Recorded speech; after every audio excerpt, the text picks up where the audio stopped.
बस नाम रहेगा अल्लाह का।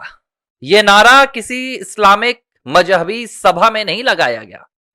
यह नारा मक्का या मदीना में भी नहीं सुनाई दिया गया है, बल्कि इस नारे की गूंज दिल्ली के उस जंतर मंतर के मैदान पर सुनाई दे रही है, जहां पर नीट में सामने आई अनियमितताओं के खिलाफ कॉकरोच जनता पार्टी, जो एक इंस्टाग्राम का अकाउंट है, उसके समर्थकों ने प्रोटेस्ट शुरू किया था। लेकिन इस प्रोटेस्ट का जैसे जैसे असली रंग सामने आया, इसमें सनातन विरोध, भारत विरोध और भारतीय संस्कृति का अपमान आपको नजर आने लगा। अब हो क्या रहा है? इस पूरे प्रोटेस्ट की शुरुआत जब हुई तो कहा गया कि भाई हम जो देश में शिक्षा विभाग में देश के छात्रों के साथ अनियमितताएं हो रही हैं, उनके साथ ज्यादती हो रही है, उसे लेकर यह पूरा प्रोटेस्ट करेंगे।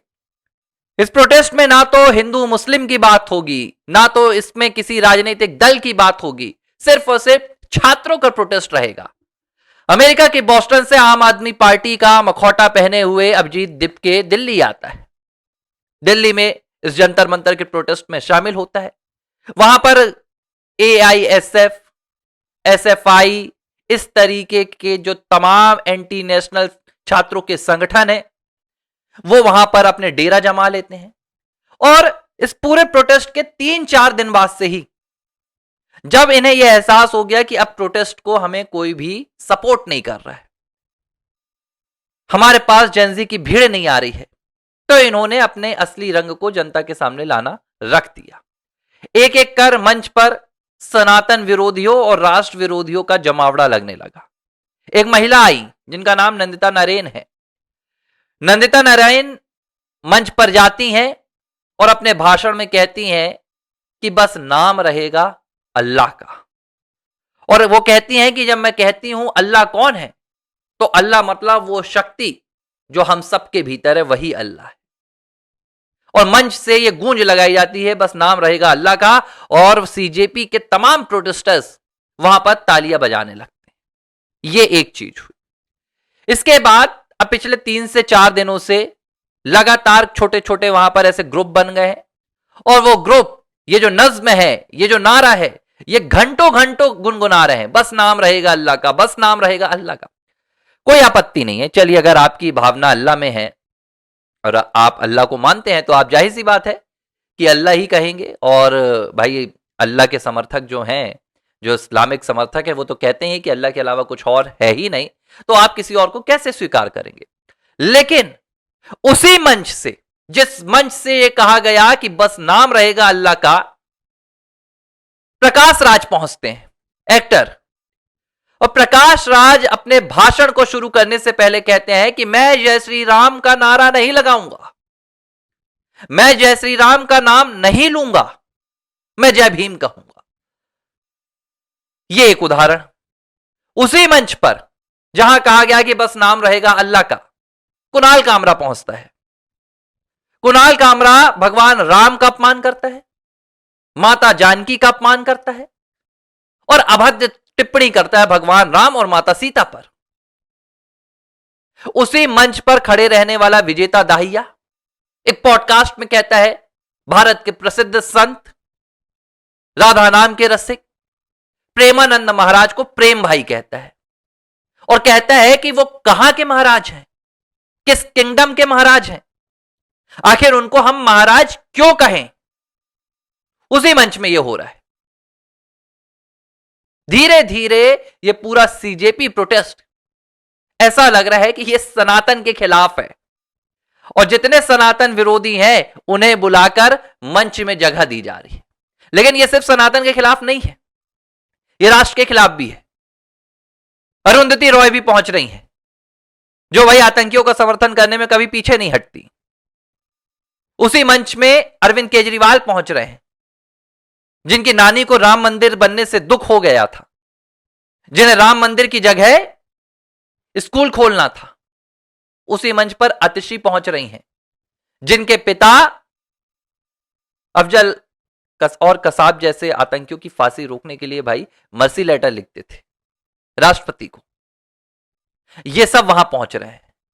और आप अब सोचेंगे कि भाई आखिर इन्हें जब प्रोटेस्ट करना था और इन्हें यह बात पता है कि भारत में इन्हें स्वीकृति नहीं मिलेगी, जो भारत का इस वक्त का मूड है, जो भारत की इस वक्त की ताकत है, वो भारत की सनातनी शक्ति है, वो भारत की सनातनी ताकत है, हिंदुत्व की लहर है। ये बात तमाम राजनीतिक दल भी समझ रहे हैं। पश्चिम बंगाल से लेकर असम तक, दिल्ली से लेकर हरियाणा तक, सबने नतीजे भी देखे। जो राजनीतिक विश्लेषक हैं वो कह रहे हैं कि दौर बदल गया है। बावजूद उसके ये जो सीजेपी प्रोटेस्ट हुआ, इस प्रोटेस्ट में आखिर इन्होंने क्यों सनातन का विरोध किया?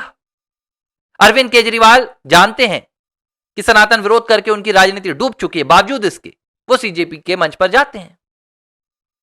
इसके पीछे एक बहुत बड़ी वजह है, इस वजह को आप समझिए। ऐसा नहीं है कि कुणाल कामरा को नहीं पता कि अगर वो भगवान राम का अपमान करेगा, माता जानकी का अपमान करेगा, तो इनका जो सीजेपी का पूरा प्रोटेस्ट है वो मिट्टी में मिल जाएगा, वो धूल में मिल जाएगा। ये बात कुणाल कामरा जानता है, लेकिन इनकी मजबूरी है। इस बात को आप समझिए। इस पूरे प्रोटेस्ट को जिसने खड़ा किया है, इस पूरे अभियान को जिसने चलाया है, उनका एक ही मकसद है, सनातन विरोध, राष्ट्र विरोध, राष्ट्र को तोड़ने का प्रयास। और इसके लिए फंडिंग उन्होंने की है।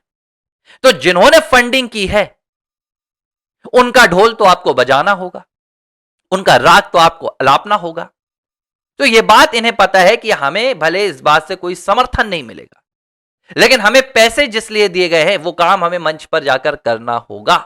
और पैसे मिले हैं सनातन विरोध के लिए, पैसे मिले हैं जम्मू कश्मीर को भारत का अभिन्न हिस्सा ना मानने के लिए, पैसे मिले हैं नॉर्थ ईस्ट को काटने की वकालत करने वालों का समर्थन करने के लिए।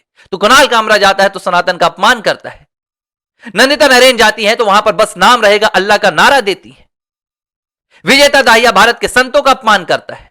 क्यों? क्योंकि फंडिंग ही इस नाम पर हुई है। तो ना चाहकर भी भले आपको समर्थन मिले या ना मिले, करना तो आपको पड़ेगा ही। अब ये विजेता दाहिया से अगर मेरे सामने हो तो मैं सवाल पूछूं कि भाई ठीक है, मैं मान लेता हूं कि प्रेमानंद महाराज को महाराज मत बोलो, तो फिर उनको तुम साहब क्यों बोलते हो? मैं भी तो पूछ लेता हूं। जिनके नाम के तुम नारे लगा रहे हो कि बस उनका ही नाम रहेगा, कौन से साहब हैं भाई? कौन से किंगडम के साहब हैं? आप भी बता दो। जब उनका तुम नाम लेते हो तो बढ़िया साहब लगा के लेते हो ना नाम, तो क्यों लेते हो? इसका कोई जवाब नहीं है। क्यों? क्योंकि भाई हमें तो विरोध करना है। इस तरीके से ये पूरा प्रोटेस्ट दरअसल ना तो नीट के विषय पर था, ना ये प्रोटेस्ट किसी शिक्षा के विषय पर था, ना छात्रों के विषय पर था। इस प्रोटेस्ट की पूरी नींव तैयार की गई थी भारत में अराजकता फैलाने की। इस प्रोटेस्ट की पूरी नींव तैयार की गई थी सनातन, जो इस वक्त अपनी सबसे बड़ी मजबूती पर आकर खड़ा है। जब पूरा देश, जो पूरा देश है, जो पूरे देश के सनातनी हैं, वो एक साथ आ गए हैं, उनकी विचारधारा मिल गई है। जब पूरे देश में आज हिंदुत्व की लहर है, तो इस लहर को प्रभावित करो, ऐसा माहौल बनाओ जेनजी के बीच में। संत फर्जी होते हैं, राम को अपमानित करो, राम काल्पनिक होते हैं, लेकिन ये सब कुछ ध्वस्त हो गया। इनकी इन्हीं हरकतों ने ना तो इन्हें कोई समर्थन मिलने दिया, ना इनके प्रति कोई सिंपैथी मिलने दी। तो अब ये हालात आ गए हैं कि अब ये सीजेपी की ताकत नहीं दिखा रहे हैं, अब ये स्टूडेंट की ताकत नहीं दिखा रहे हैं, अब ये शिक्षा में घोटाले की बात नहीं कर रहे हैं, अब ये नीट की बात नहीं कर रहे हैं। अब इनके पास सिर्फ एक मुद्दा रह गया है कि सोनम वांगचुक आज नहीं तो कल निपटने वाले हैं। तो भाई कुछ नहीं तो नहीं, कम से कम एक आदमी की जिंदगी के नाम पे आ जाओ। भीख मांग रहे हैं अब ये सोनम वांगचुक की जिंदगी के नाम पर। क्यों? क्योंकि इनके पास अब कुछ नहीं बचा। लेकिन एक बात तो हम आपको बता दें, नाम एक का ही रहेगा। ये भारत की भूमि है, ये सनातनी भूमि है। यहां राम को आप अलग नहीं कर सकते। इस मिट्टी के कणकण में राम है, भारत के सनातियों के रोम रोम में राम है। और इस राम के नाम को तो बाबर नहीं मिटा पाया, राम के नाम को तो रावण नहीं मिटा पाए, तो आप क्या मिटाएंगे? एबीसी हिंदी न्यूज, आज ही जुड़िए हर खबर के साथ।